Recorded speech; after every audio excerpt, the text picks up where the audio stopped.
is Gianna, and today I will be presenting Project 2 from Human Sexuality on a continuum of sexual orientation. And for this project, we were asked to interview a heterosexual, kind of using the sexual orientation questionnaire. And the purpose was this to kind of reverse these questions that LGBTQ people are asked and kind of reverse it to build empathy and to get a more, for people who are heterosexual, to kind of get an idea of what we put LGBTQ people through. So we just kind of are exploring like a privilege that we have as heterosexuals.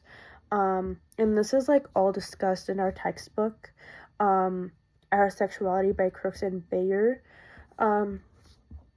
And a key term that is commonly used is heteronormative, which from the textbook it is quoted, the assumption that everyone has a heterosexual identity can cause us to stigmatize or treat others' identities as invisible.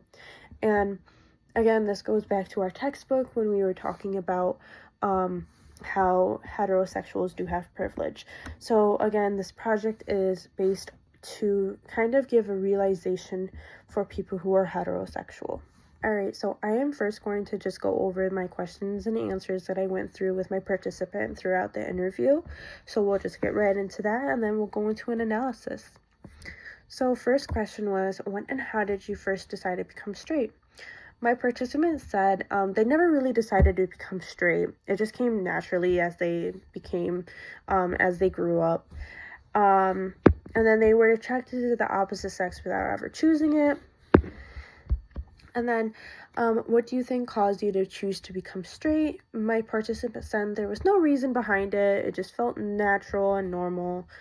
My third question was, is it possible that you being straight is just a phase that you may grow out of? My participant actually laughed at this, then said no, because their feelings have been consistent all their life. My fourth question was, if you have never slept with someone of the same sex, is it not possible that you just need a good gay lover to unstraighten you? They said that the question was weird. They gave me a look, and then realized that suggesting someone should be fixed or changed because of how they feel is kind of weird. And then my fifth question was, have you disclosed your heterosexual tendencies to anyone? If so, how did they react? She said that she had never had to come out as straight because everyone assumes it, which is true. And that goes back to normality. Number 6 was, why did you insist on flaunting your straightness by holding hands and kissing in public? Why can't you just be who you are and keep it to yourself? And she said that she also gave me a look at that. And she's like, because straight couples show affection publicly without being judged. And I think that was when she kind of started to realize that I was I was kind of reversing those questions. So she did kind of catch on with that. Number 7 was, would you really want your children to be straight, knowing how hard it is to have a good straight relationship? And she said that she just wants her children to be happy and accepted no matter what. Number 8 was, do you consider it safe to expose your children to straight teachers, since the overwhelming majority of child molesters are straight? She was kind of offended by this. She said that it's stereotypical to think that, because it's a whole group of people that don't really do that, and there's some that do, and it's unfortunate, but she was just upset that it was kind of grouped together and assumed that all of them do that. Alright, and then why are there so few stable marriages among straights, even though there is a tremendous societal support for marriage among straight people? She pointed out that relationships success depends on more of the individual and not so much the group, not so much the straights. And then number 10 was, why do straight people place so much emphasis on sex? She said that not all straight people do, but that's kind of how social media portrays people who are heterosexual, people who like opposite sex, and it's very sexualized. Number 11 was, considering the menace of overpopulation, how will we survive if everyone were straight like you and kept reproducing? She said that it didn't make sense. So I kind of like, oh, okay, well, okay, but she did kind of laugh at it as well. And then, how can you become a whole straight person if you limit yourself to exclusive heterosexuality and fail to develop your gay potential? She felt like it was like assumed that she was like missing something, and she was kind of confused and kind of judgmental also. Number 13 was, there are a lot of sad and depressed straight persons. Why do they not try to conversion? Why do they not try conversion therapy to see if they can change into a gay person? Because she already kind of got the hint that it was reversed questions, she kind of felt upset for people of LGBTQ. She said it was frustrating that people are trying to fix others in like being LGBTQ, but she said for herself that it would make her really uncomfortable that that's kind of a normal thing to go to a conversion therapy to become a normal person. I do want to start off by saying that throughout my interview with my participant, she definitely felt pretty uncomfortable with the questions. At one point, she was like, okay, are we done yet? This is kind of awkward, kind of odd. She felt really uncomfortable. She felt really violated too with the amount of personal questions that were asked. So I just wanted to keep that in mind as we go through this analysis. So I'm gonna go over the first few questions here. So the question was, when did you decide to become straight? Now, I do want to tie in a lot of these key concepts from the textbook with her responses and how the question was.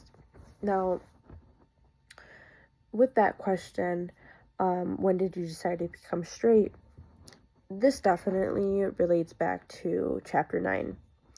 I definitely recall that sexual orientation is not a conscious choice, but it's more of these factors of biological, physiological, and social factors that play a role.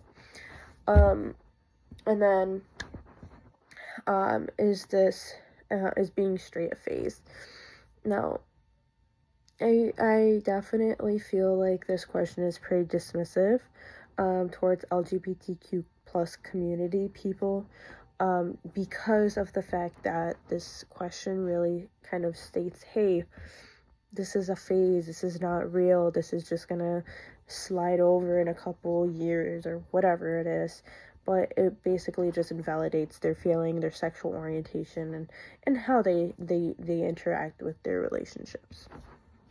My participant during the interview did mention that she's never had to come out, per se, as a heterosexual. Now, this definitely hits a key concept from our textbook. Again, our textbook is Our Sexuality, Crooks and Bayer, in 2021. Now, this definitely comes with the heterosexual privilege, which is basically like a comfort of having society automatically accept people that are heterosexual. And that is straight from our textbook. All right, and then the next question here was about flaunting straightness.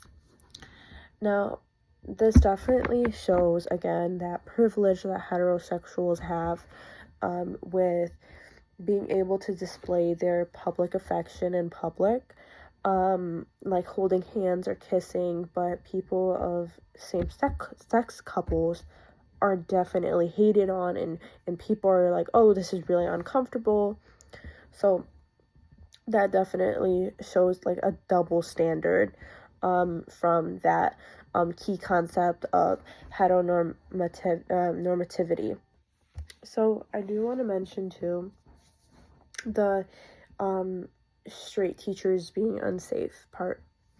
Now, I think that this really gives a realization to a lot of people, especially my participant also, when she felt uncomfortable with this question, because it kind of shows how harmful a phrase or a statement can be, which is very stereotypical as well.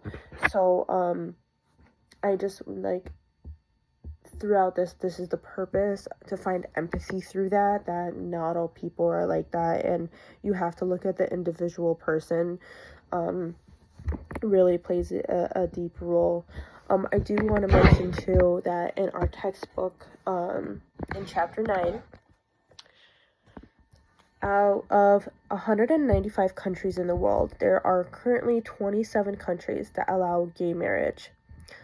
Now, that is an insane amount of countries that do not allow to have gay marriage, and how unacceptable it is to really hate on someone that just simply loves someone. Alright, so the next question is about the stable marriages, straight marriages. Now, this is pretty stereotypical for people of the LGBTQ plus community, because people are looking at this idea with hatred that marriages that are from same sex don't work out, but in reality, some marriages do not work out, and you cannot just base that off of it being a same-sex marriage or a heterosexual marriage. And so, yeah, again, there's no evidence that supports that people of the same sex marriage don't have stable marriages. So that is a lot back to our textbook regarding that heterosexual privilege and unfair play when it comes to double standards.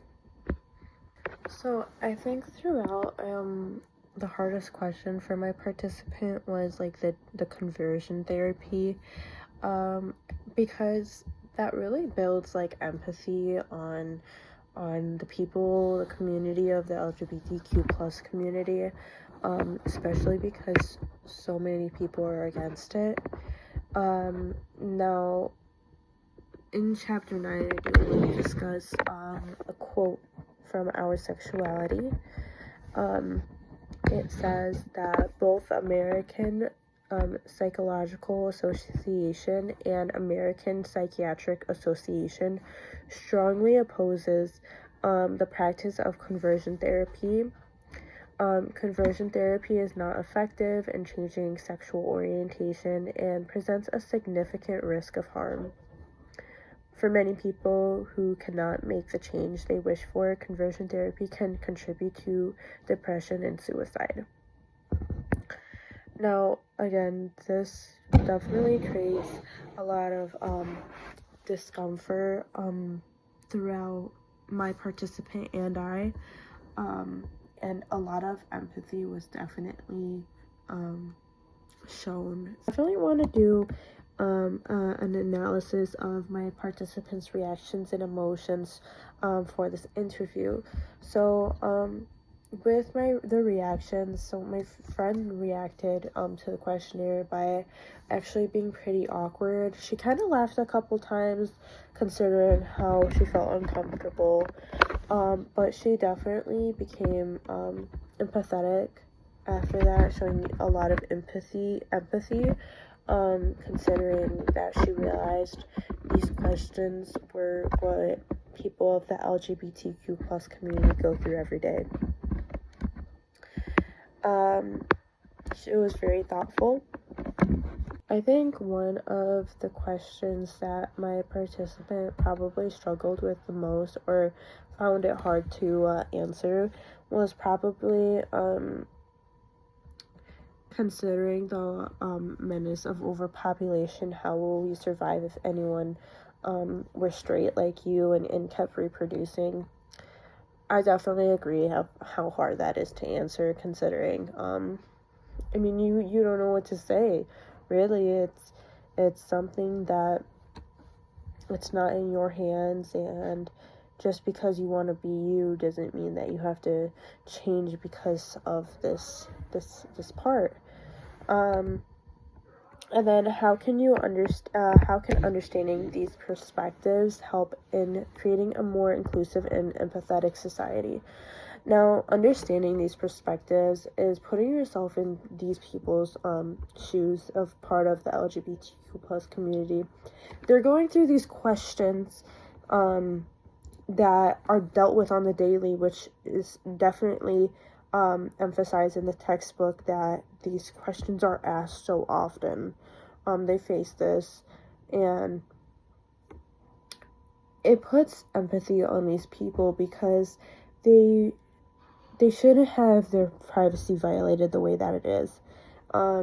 They should also create an environment where they feel safe being at. They feel like people are not hating on them. Like a teacher being gay, is it being unsafe? Like that's not okay, and that definitely needs some empathy on hearing that, being hey, you're straight, or you feel unsafe. Like, getting that understanding, that first hand perspective really shows that these statements aren't okay to say. So let's move on to the identification of surprising challenges and questions. Now, one of the questions, when did you decide to become straight?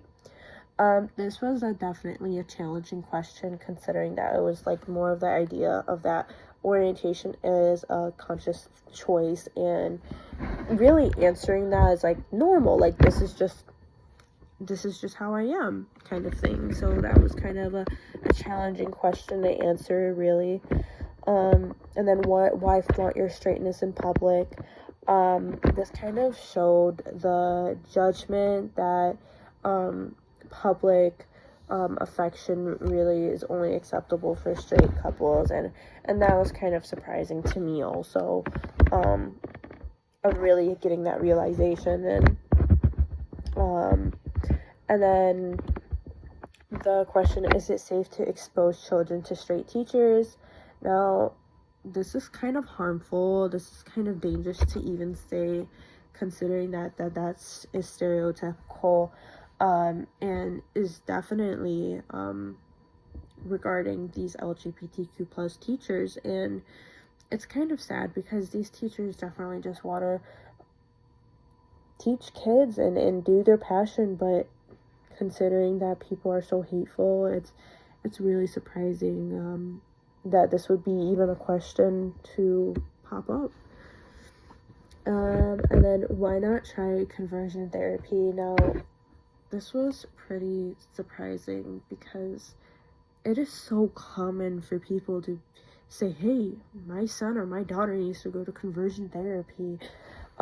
It just shows how cruel it is to suggest that someone's sexual orientation has to change because of these standards that are written in society.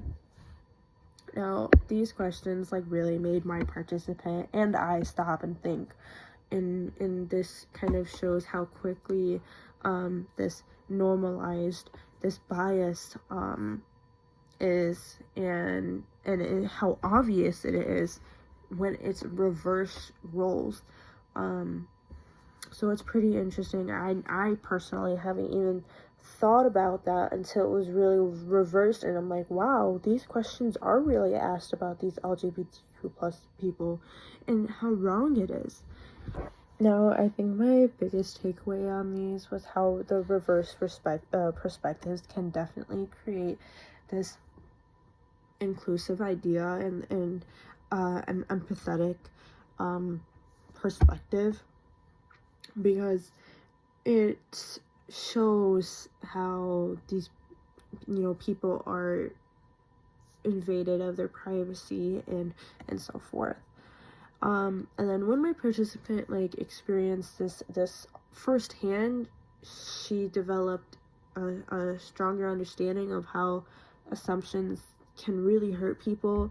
She got angry. She doesn't, and even I wouldn't like those questions being asked. So it was definitely building that. Another concept that was definitely played a role was in Our Sexuality Chapter 1, where it basically talks about how empathy and awareness are the best things to slow down this hateful words and hateful society, and more so promote an acceptance towards people and create a more inclusive environment. And recognizing one's privilege and language can definitely promote that key concept of equality and having a more diverse environment for all sexual orientations and relationships. It definitely also helped both my participant and I to understand how the range of sexual orientations can help build that inclusive community. Because there's so many variety, which is definitely a key to being aware of our environment. So, for a personal reflection on learning the perspective shifts and or surprises, I definitely gained a deeper understanding of the heterosexual privilege for sure. This project really showed me how much more aware of my own assumptions and how easily unfair my everyday language can show up with my questions, and it definitely made me gain a deeper understanding for the heterosexual privilege that I do have, and how I need to be more open-minded with how I treat people and show more inclusiveness in our society. And then I definitely gained a lot more respect and sympathy and empathy for the LGBTQ plus community, considering how much they go through it, and the fact that they can still be themselves really inspires me. So I definitely want to say that the book really ties into this project on how all these key concepts of heterosexual privilege and heteronormativity really play a role in this project. So to conclude, this project really showed me how these reversing perspectives can definitely show this unfairness and how we treat others, and promote this healthier environment of inclusiveness and empathy towards others. So thank you for listening.